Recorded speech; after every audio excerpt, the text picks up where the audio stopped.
mga Lods, ito na naman si Inday Bagat at welcome back to my channel mga Lods. And for today's video, mag-usapan natin ay mga paborito ng isang babae pagdating sa lampungan, sa labing-labing o bakbakan sa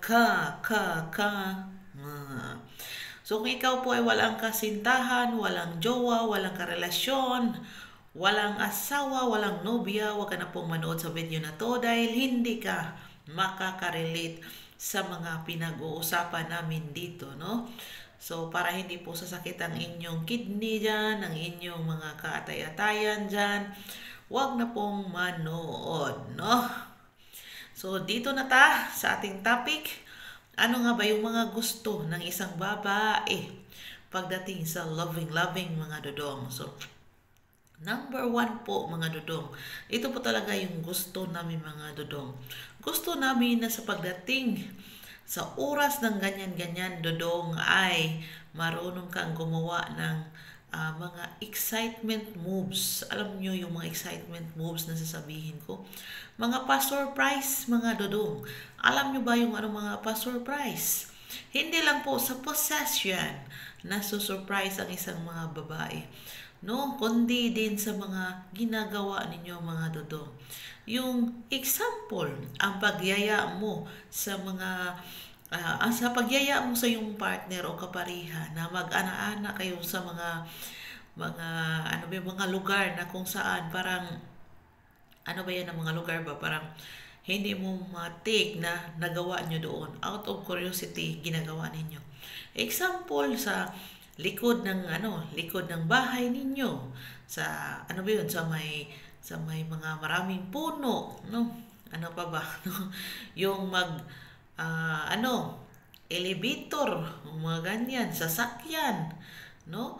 Mga pa-surprise na mga lugar na nagyaya ka na mag-ana-ana kayo, no? Yung parang exciting kasi yan, mga lugar na yan na hindi mo lubos maisip na magawa ninyong dalawa. Kasi minsan po kasi ang pag-ana-ana, kailangan din po yan ng excitement. Of course, excitement with the cautions. Huwag po kayong gagawa na dyan kayo mag-ana-ana. Example, mag-ana-ana kayo sa dagat.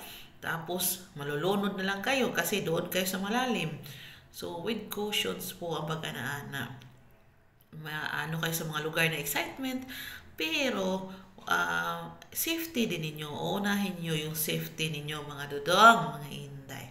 So, number 2 is yung isi-surprise mo siya. Bigla mo na lang siyang bigla mo na lang siyang sakmalin dyan, na galing ka sa trabaho dodong, no?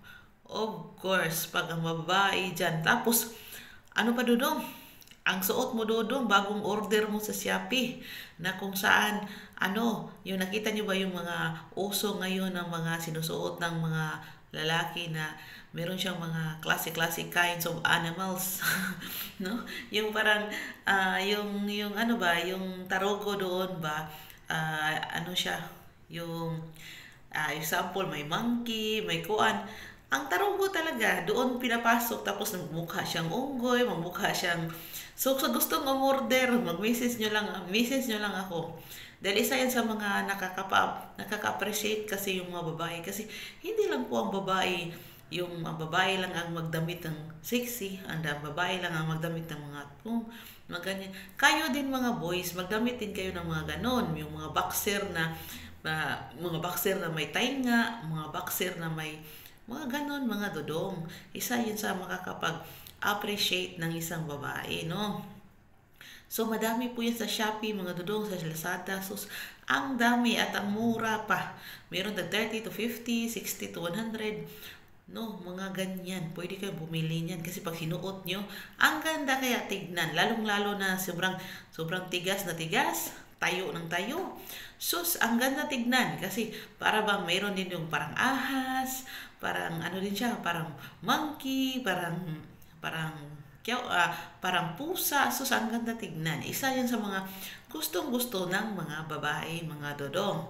So, number 3, dodong. Ito yung appreciate, no? Yung gustong-gusto ng babae na i-appreciate mo siya, no?